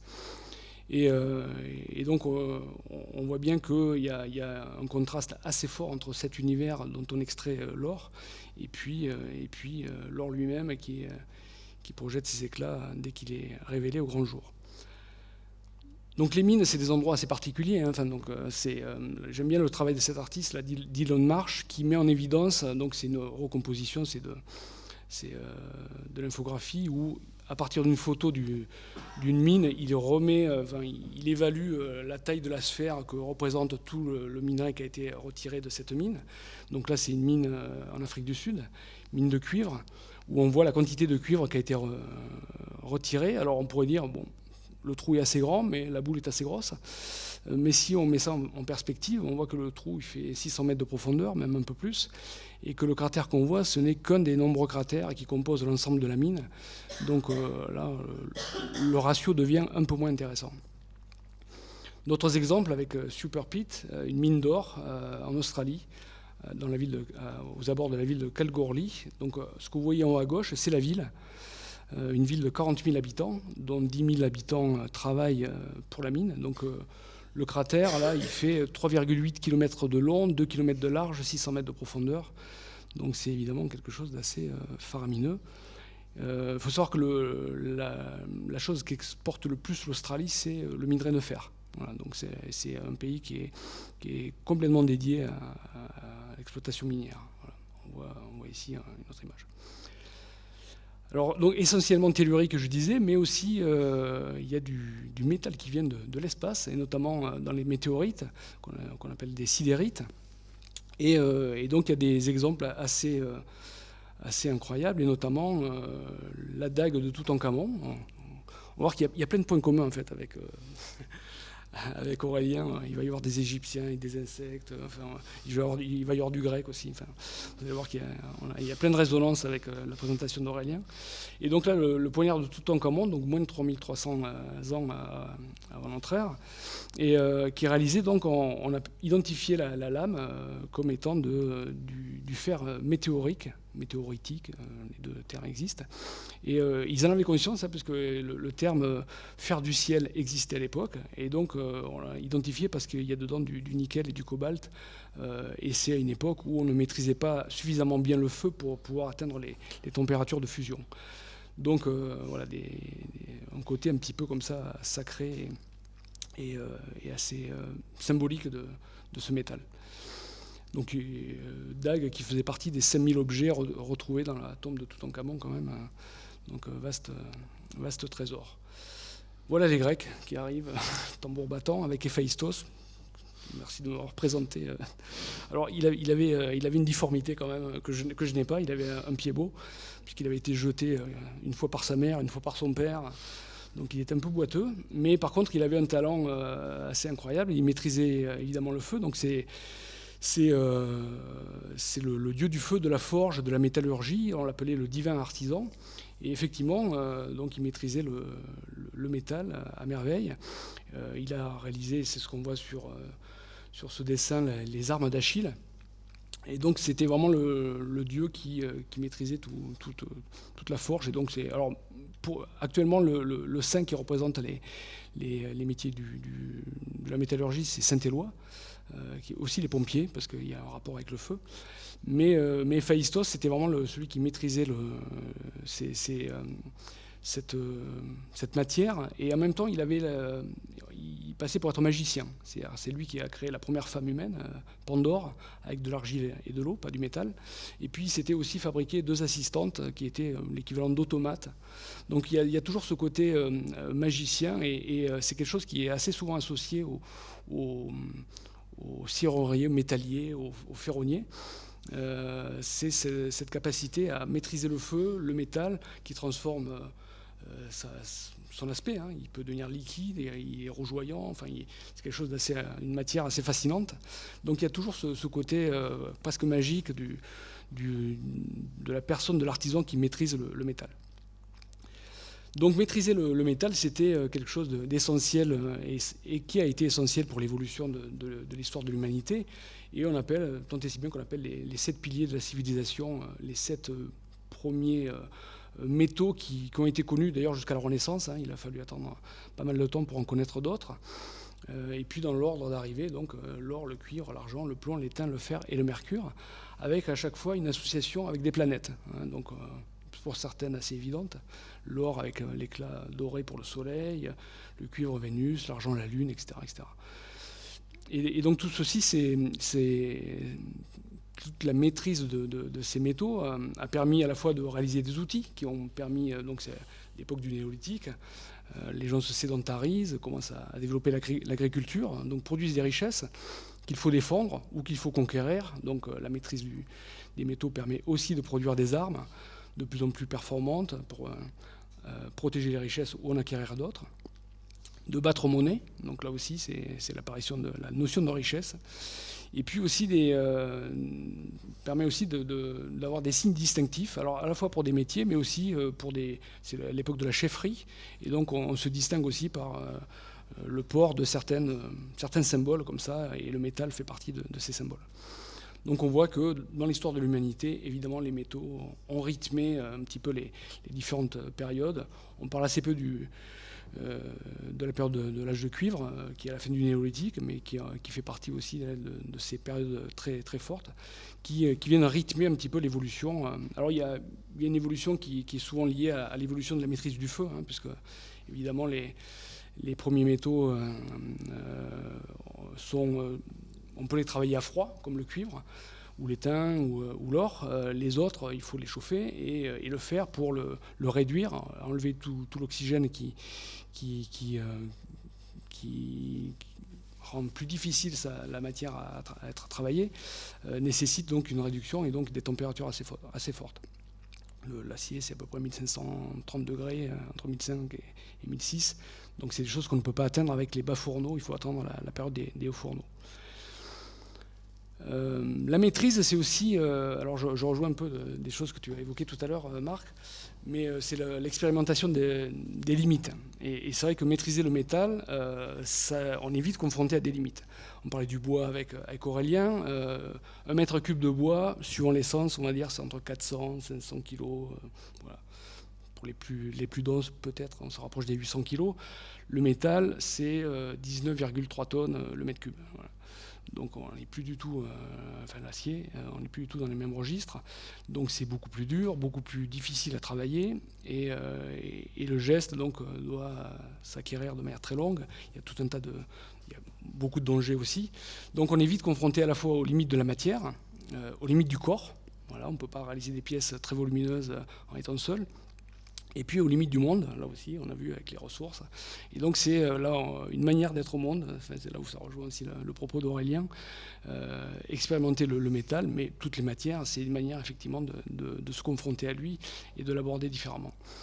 Et puis la maîtrise du geste, c'est aussi la capacité, la possibilité de, alors moi j'aime bien dire, penser à la vitesse de la main. Et c'est vrai que le geste est limitatif, la matière limite, mais le geste aussi. On voit bien que, alors, on peut rapprocher ça de la pratique des musiciens, hein, quelqu'un qui fait ses gammes, et après le geste devient naturel, mais c'est un long apprentissage. Et jusqu'à la Renaissance, on sait bien que pour faire un artiste ou un artisan, il fallait 10 ans. Et donc il y a vraiment cette notion de penser à la vitesse de la main, et là aussi c'est un rapport au monde un peu différent. Et pour illustrer aussi ce que tu disais, Aurélien, sur le fait d'aborder différemment le monde, moi j'ai cette image en tête d'un diamant qu'on taille, et à chaque fois qu'on acquiert une nouvelle capacité, on taille une nouvelle facette. Voilà. Et donc on vient enrichir ce diamant-là comme ça, qui est finalement un prisme à travers lequel observer ce qui nous entoure. Alors ce qui va se passer, c'est qu'évidemment le geste évolue et la technologie aussi, et de fait il y a une mécanisation qui se met en place qui va avoir tendance à séparer le savoir et le faire. Le savoir-faire, chez l'artisan, c'est lui qui fait tout. Et puis là, il va y avoir un peu une séparation du savoir et du faire, avec d'un côté les gens qui sont plutôt orientés conceptualisation et de l'autre exécution. Alors ça va avoir des effets parfois un petit peu délétères, comme le qualifiait Bernard Stiegler de prolétarisation, c'est-à-dire le fait de faire migrer les savoir-faire des artisans vers les machines, ce qui est une perte finalement d'autonomie et de capacité d'individuation. Et qui pose la question de qui fait effectivement, où est l'identité du producteur, qui est à l'origine de la production de l'œuvre. Alors voilà le tricoptère.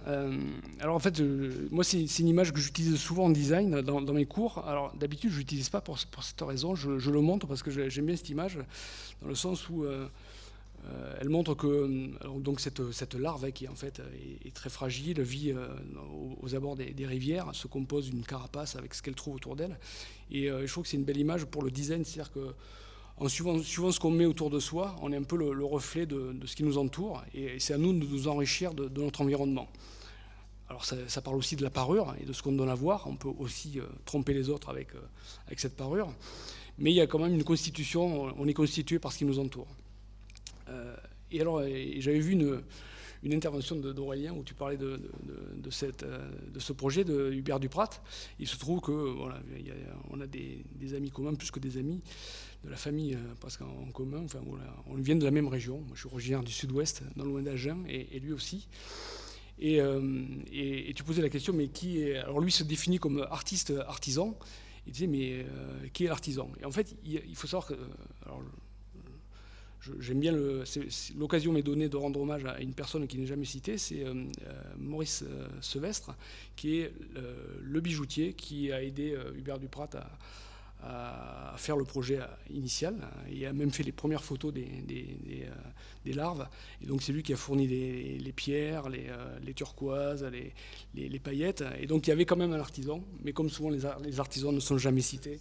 Voilà. Et donc il est passé à la trappe. Mais c'est un très beau projet. Enfin, moi j'aime beaucoup ce projet, et tous les travaux de Hubert Duprat sont très beaux. Mais voilà, l'occasion m'est donnée de rendre hommage à Maurice Sevestre, qui est décédé il y a 2 ans et qui, en plus d'être le beau-père de mon épouse, était un ami très proche. Voilà, donc d'ailleurs les photos qu'il a faites. Alors sur la paternité ou la maternité des idées, justement, il y a un cas d'école assez récent, hein, qui est le procès qui a été intenté par Daniel Drouet, qui était le sculpteur des œuvres de Maurizio Cattelan, donc avec une ici, la nona ora, donc la 9e heure, qui est l'heure à laquelle Jésus, agonisant sur la croix, a crié « Père, Père, pourquoi m'as-tu abandonné ?» Donc c'est cette fameuse 9e heure. Et il se trouve, alors je ne l'ai pas fait exprès, mais que là Jean-Paul II a reçu une météorite, je ne sais pas si elle est ferreuse, si c'est une sidérite, mais il a une météorite. Et donc il y a eu tout un procès qui a été intenté par Daniel Drouet à Maurizio Cattelan, puisqu'il a revendiqué en tout cas une bonne part de la paternité de l'œuvre.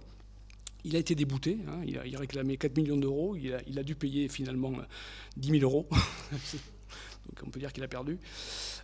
Et donc le procès a déclaré que non, c'était l'installation et ce n'était pas la qualité des statues qui primait sur l'œuvre. Donc il y a toujours cette ambiguïté, mais voilà, entre l'esprit qui conçoit et la main qui réalise. Là, il y a toujours ce conflit d'intérêts. Donc ce que j'aurais tendance à soulever comme question, c'est la question de la valeur des choses. Où se situe la valeur des choses, hein, dans la valeur de nos actions, de ce qui les motive. Donc on pourrait s'appuyer sur la notion de beau, de bon et d'utile, hein. Donc ce qui évoque les 3 tamis de Socrate, le vrai, le bon et l'utile, pour juger la pertinence d'un propos. Mais il me paraît assez nécessaire et en tout cas intéressant de définir une axiologie, c'est-à-dire définir des valeurs pour savoir ce qu'on souhaite mettre en avant et développer pour obtenir ce qu'on appelle... Alors, il y a une notion on appelle le juste nécessaire en ingénierie. Quand on a un besoin à satisfaire, le juste nécessaire, c'est tout ce qu'on met pour répondre parfaitement aux besoins, rien de plus, rien de moins. Si on en met moins, on ne répond pas aux besoins. Si on en met plus, on est dans la surqualité. La seule chose, c'est qu'il faut se mettre d'accord sur ce qui est nécessaire. Et d'une personne à l'autre, d'une activité ou d'un métier à l'autre, on n'est pas tout à fait d'accord. Donc moi, évidemment, j'ai tendance à prôner pour un rééquilibrage de la forme, du fond, du geste et de la pensée, et de rajouter de la sensibilité dans tout ça. Alors je me suis appuyé sur cette image qui est le travail d'une artiste, Mathilde Pelé, ou d'une designer. C'était un travail qui a été exposé à la Biennale de Saint-Étienne. Maison soustraire, où elle a enlevé le maximum de matière à tous les objets. Donc elle a recréé un appartement où elle a désossé, dépouillé, elle a laissé que le juste nécessaire, et voire même un peu moins parfois sur les objets, pour montrer qu'on est évidemment dans une période d'abondance et il faut repenser tout ça. Alors repenser, voilà, les imaginaires, encore un point commun, mais alors, évidemment je ne peux que les forger, vu d'où je parle. Mais donc forger de nouveaux imaginaires et un nouvel Eldorado. Vous savez que l'Eldorado, cette cité mythique, l'or a toujours fasciné, hein. Et donc de nouveaux imaginaires à rebâtir. Et dans la fiction, le métal a toujours une part assez importante. Et a toujours été associé à l'innovation. J'aime bien présenter ce travail de l'androïde Maria de Metropolis, donc le film de Fritz Lang 1927, qui a finalement totalement et directement inspiré George Lucas pour le droïde de protocole C3PO, rebaptisé Z6PO pour la version française de Star Wars. Et donc on voit que le métal a toujours été la matière de l'invention. Je paraphrase en plus un livre d'Ezio Manzini, mais c'est la matière vraiment qui est associée au futur, à l'innovation et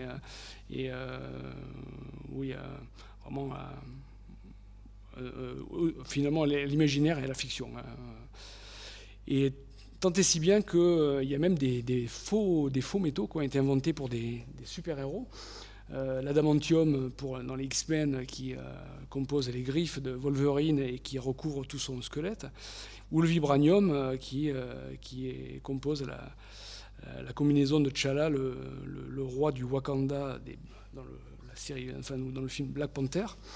Et tant et si bien qu'il y a même des fans de science-fiction qui ont créé un nom pour désigner ces matériaux imaginaires, l'unobtainium, qu'on ne peut pas obtenir finalement. Donc on voit bien que le métal est toujours dans la science-fiction, est toujours présent et participe à bâtir ces imaginaires. Alors j'arrive vers la conclusion, hein, je ne sais pas où j'en suis, mais... Donc je continue un petit peu sur ma lancée pour justement évoquer une innovation, donc de la fiction à l'innovation, avec un exemple assez précis et que j'ai trouvé tout récemment dans l'actualité et qui est une évocation finalement de Terminator, hein, pour ceux qui l'auront reconnu. Donc dans le deuxième volet de Terminator, le jugement dernier, sorti en 1991, il y a un androïde de polyalliage mimétique, comme ça, qui s'appelle le T-1000, et qui serait une matière métallique comme ça, qui pourrait se modifier à l'envi, se liquéfier, se resolidifier et prendre la forme comme ça par mimétisme de tout ce qui l'entoure. Donc c'est évidemment quelque chose d'assez séduisant. On le voit ici modifier sa morphologie. Et donc il y a une scène assez particulière où le T1000 traverse comme ça, puisqu'il peut se remodeler, traverse une grille. Et en fait, il se trouve qu'un groupe de chercheurs chinois et américains a publié en janvier 2023 un article accompagné d'une petite vidéo qui est celle-ci, où on voit donc une petite figurine qui est réalisée en gallium. Alors c'est un métal qui a la particularité d'avoir un point de fusion à 29,3 degrés. Donc si vous le tenez dans la main, il fond. Ils l'ont chargé avec des particules magnétiques. Et donc ce qu'on voit, c'est que donc on peut le balader. On le réchauffe un peu, il fond. Grâce aux particules magnétiques, on le déplace et on le refroidit et il se recompose. Et donc c'est une évocation directe du T1000 de Terminator. Alors évidemment, on n'est pas dans la même définition, mais quand même c'est assez séduisant et ça montre que, et clairement ils ont fait un clin d'œil direct au Terminator. Mais on voit que toujours le métal est source, et enfin s'appuie sur le récit pour aussi imaginer son évolution. Donc j'aimerais revenir sur, et puis ça va être, je vais arriver vers ma conclusion, mais puisque j'ai intitulé Trait d'union entre les individus et les disciplines, revenir sur ce trait d'union et m'appuyer sur un exemple lui aussi assez récent, qui est Notre-Dame de Paris. Alors il se trouve que dans le chantier de restauration, et suite à la destruction du bâtiment, a été trouvé plus d'un millier d'agrafes qui mesurent entre 25 cm et 50 cm, qui font entre quelques centaines de grammes à plusieurs kilos, et qui ont été disposés, mises à jour suite à la destruction, mais qui étaient là pour enserrer, tenir des pierres entre elles, et qui étaient là pour ceinturer un petit peu la base du bâtiment. On en a retrouvé énormément, beaucoup plus que ce qu'on pouvait imaginer, tellement que l'article des scientifiques s'amuse à dire que c'est peut-être la première dame de fer avant même la Tour Eiffel. La première dame de fer parisienne était peut-être Notre-Dame de Paris. Et donc c'est une technique qui est connue depuis très longtemps, puisque depuis l'Antiquité, il y en a dans le Colisée, il y a des exemples. Mais là, elle a été employée un peu différemment parce que ces agrafes permettaient d'encaisser des contraintes dynamiques. Et donc c'est vraiment une innovation assez forte. Mais moi, ce que je vois dans ce projet, alors on voit une représentation faite par Viollet-le-Duc, c'est ce que j'aperçois dans cette simple pièce de métal, c'est un peu une allégorie du lien essentiel qu'il nous faut établir, il me semble, entre les différentes matières au sens propre et au sens figuré, et l'illustration qu'en associant finalement les caractéristiques de chacune des composantes en jeu, on peut accomplir finalement de grandes choses. Donc c'est un peu ce sur quoi je voudrais conclure, et ma conclusion cette fois, qui est la même que celle de mon ouvrage, c'est que évidemment il faut mettre en... je me reprends, consiste à souligner toute l'importance d'associer constamment la pensée et l'exécution, mais à souligner aussi que ce chemin qui relie l'esprit à la main, pour nous conduire vers plus de sagesse et plus de richesse. Alors il faut savoir, je fais aparté encore sur les Grecs, Sophia, la sagesse, voulait aussi dire l'habileté. Donc il y a l'artisan qui est habile et aussi sage. Donc conduire vers plus de sagesse et plus de richesse, se doit évidemment et absolument de passer par le cœur. Voilà. Relions l'esprit et la main par le cœur. Et ce sera ma conclusion. Merci.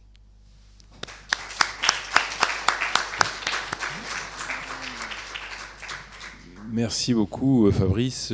Juste pour anecdote, nous nous trouvons dans la salle, le public fidèle le sait, puisque je l'ai déjà dit, on se trouve dans la salle où a été fondu le mobilier d'argent pour le roi Louis XIV. Donc c'est dans ce bâtiment qu'a été fait ce mobilier-là. Donc on est vraiment ce soir en complet syntonie des éléments entre le feu et le métal. Y a-t-il des questions sur cette très très belle intervention ? Bon, oui, micro. C'est très bien de lever le bras. Les exemples que vous avez choisi de montrer de la serrurerie m'ont frappé parce qu'on sent une présence assez forte de logiciels, plus que la présence de la main.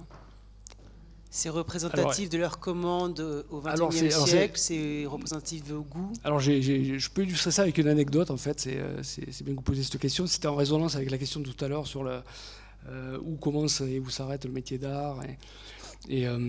Alors c'est intéressant parce que donc Alain Quesnel, qui est le fondateur de l'entreprise, donc compagnon du devoir, a mis pas mal de temps à réaliser sa pièce de réception. Donc la pièce de réception, c'est celle qui consacre votre parcours et qui vous désigne, vous consacre donc compagnon. Et donc il s'est appuyé, il a reproduit la serrure de Marseille. Alors la serrure de Marseille, c'est un objet assez mythique. Il faut savoir que quand il y avait plusieurs confréries dans une ville qui se battaient pour avoir le marché, on va dire, ils se lançaient des défis. Donc chaque confrérie désignait un champion et le gagnant de la confrérie remportait le marché et les autres devaient s'effacer ou en tout cas n'étaient pas prioritaires. Et à une époque, donc, je pense que c'est vers le 19e, donc la confrérie des Gavots et la confrérie des Devoirans se sont lancés un défi. Et donc ils devaient réaliser une serrure. Donc c'était à l'époque où Napoléon venait de créer la Légion d'honneur. Donc une serrure qui représentait la forme, une serrure qui avait la forme de la Légion d'honneur, forme très complexe. Et donc il faut savoir qu'on enfermait les deux compagnons dans un atelier totalement. Voilà, ils ne pouvaient plus sortir. Le défi a duré 18 mois. Donc ils sont restés enfermés pendant 18 mois. On leur donnait uniquement le métal, les premiers outils mais ils devaient fabriquer tous leurs outils.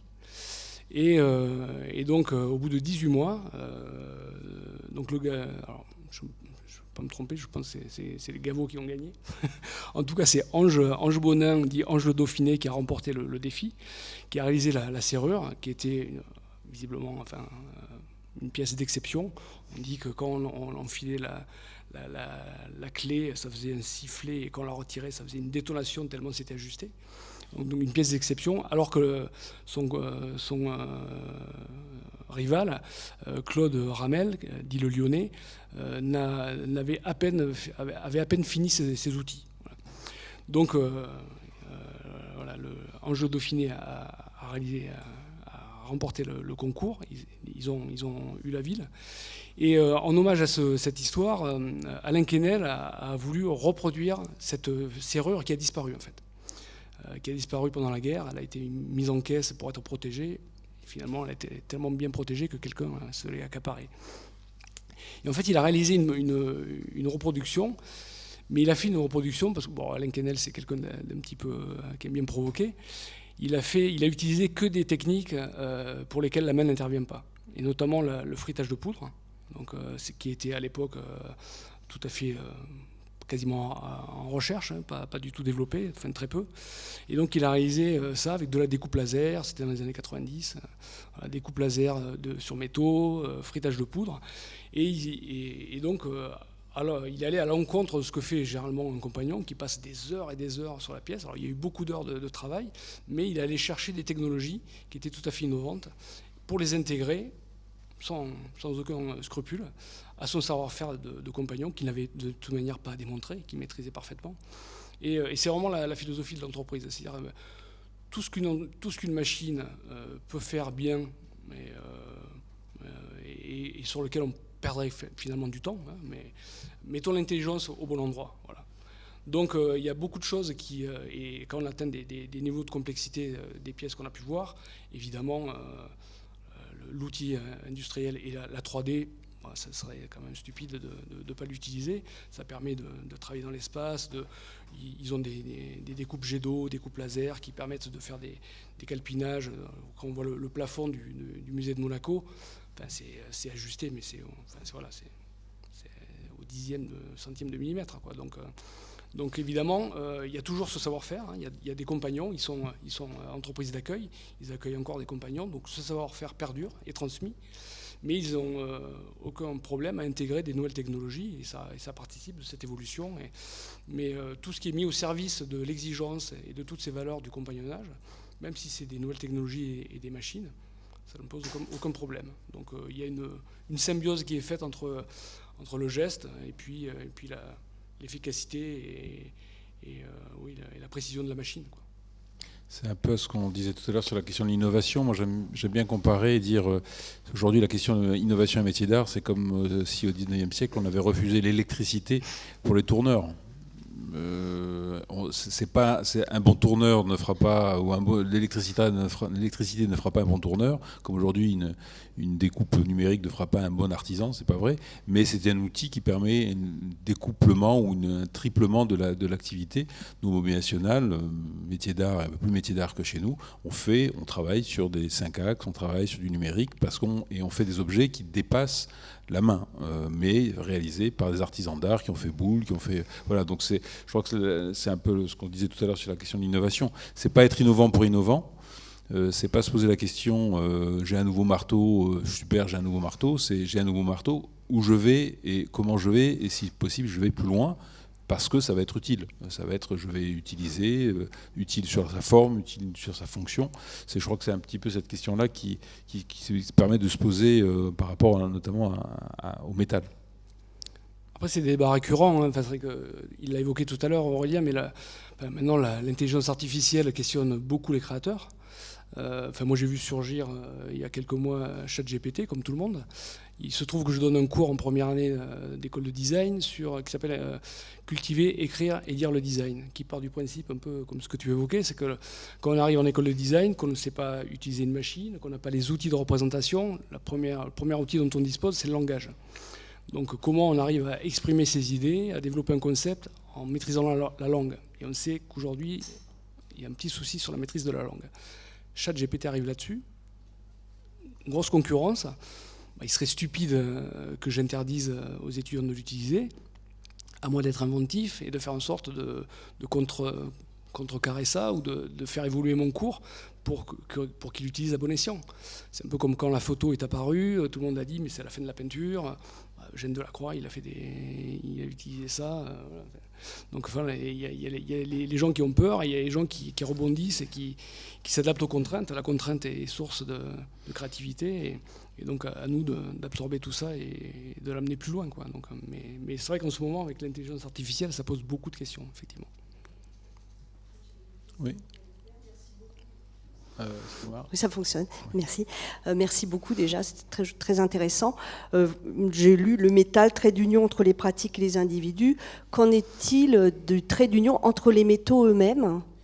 Voilà, je m'intéresse un peu au traitement de surface des métaux et je voulais savoir où on en était justement dans les recherches voilà, de la combinaison des différents métaux entre eux. J'avoue, je suis peut-être pas la meilleure personne pour répondre à tout ça. Moi, je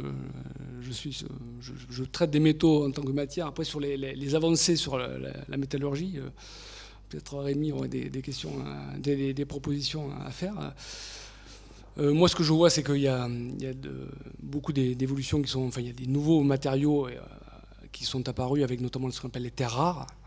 Il faut savoir que les terres rares sont dans la catégorie des métaux, hein, ils sont 1000 à 4000 fois plus rares que les métaux classiques et utilisés pour des usages un petit peu plus complexes, donc des aimants, pour des nouveaux usages, posent des problèmes. Alors à 95%, ils sont produits en Chine. On veut réimplanter et réindustrialiser notre pays. Il faut savoir que les matières ne sont pas forcément chez nous, quoi. Et en l'occurrence, elles sont plutôt en Chine ou au Chili. Enfin, voilà. Donc, moi, ce que je vois, c'est qu'il y a un gros boom sur ces fameux matériaux là, que consomment beaucoup nos smartphones et les nouvelles technologies. Les piles, voilà, et tout ce qu'on nous promet avec la voiture électrique, qui me paraît être un peu une hérésie, mais bon, voilà. Moi j'ai l'impression que au niveau des métaux, la question se pose beaucoup là-dessus. Aussi, je parlais de mines, mais il y a un nouveau concept aussi, c'est les mines, ce qu'on appelle les mines urbaines. C'est de considérer que, en fait, la matière est autour de nous, quoi. Et si on arrive à mieux recycler les choses, on a un gisement conséquent de matériaux sur lesquels on peut s'appuyer, puisque les métaux, comme le pétrole et comme toutes les ressources, sont épuisables. Donc il y a des nouvelles choses comme ça qui tendent à faire un usage plus raisonné et plus frugal des ressources. Et puis, mais effectivement, moi ce que j'aperçois, enfin, ce que je vois, c'est que, et là c'est aussi en tant que designer, c'est qu'il y a toujours, en tant qu'enseignant, c'est qu'il y a deux choses qui se développent. Il y a d'un côté l'hypertechnologie qu'on nous vend, 5G, voitures autonomes, etc. Et puis de l'autre côté, un retour presque enfin le low-tech, des survivalistes, des gens enfin, il y a toujours cette crainte de l'effondrement qui n'est pas totalement infondée. Hein.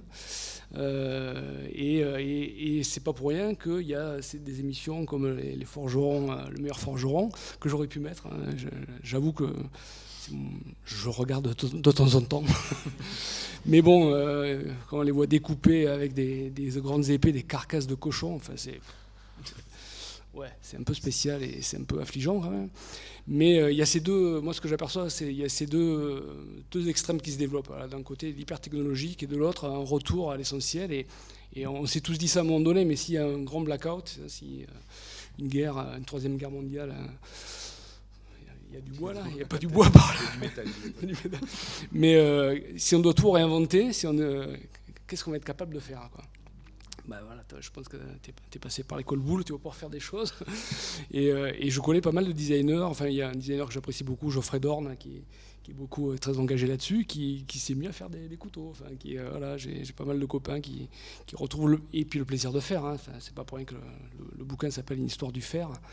Tout le monde connaît le bouquin Bullshit Job de David Graeber, où on perd un peu le sens des choses, quoi. Et quand on fabrique, quand on sort de ses mains quelque chose, il y a une satisfaction évidente et quelque chose de tangible. Voilà. Et on est beaucoup dans l'immatériel. Et voilà. Et plus le digital se développe, et plus on a besoin de s'ancrer dans du réel aussi, quoi.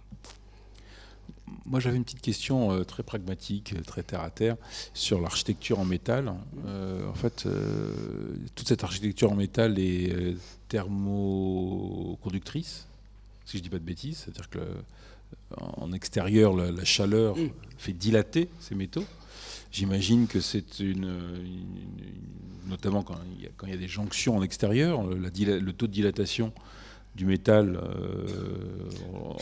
on en paye les conséquences l'été avec la SNCF qui nous dit que les rails... Comment, alors c'est peut-être plutôt dans la logique de l'entreprise, mais comment cette dilatation aléatoire avec le réchauffement climatique, qui est quand même une vraie problématique. C'est le problème du changement d'environnement. Effectivement, tout est censé être calculé avec des coefficients de sécurité, mais on voit bien qu'on est dans des calculs qui sont de moins en moins maîtrisés, ou en tout cas des évolutions qu'on ne connaît pas. Donc il faut employer le métal là où il est bon de l'employer. Donc c'est vrai qu'en façade, pas forcément. Même si, alors après, l'exemple de l'école de Lugrin, c'est le Corten est désolidarisé de la structure du bâtiment. Voilà. Donc c'est justement pour des questions comme ça. Mais effectivement, ça pose des questions. Et le métal étant effectivement conducteur de chaleur et d'électricité, on ne faut pas le mettre n'importe où. Mais ça, c'est aussi de l'ordre de la...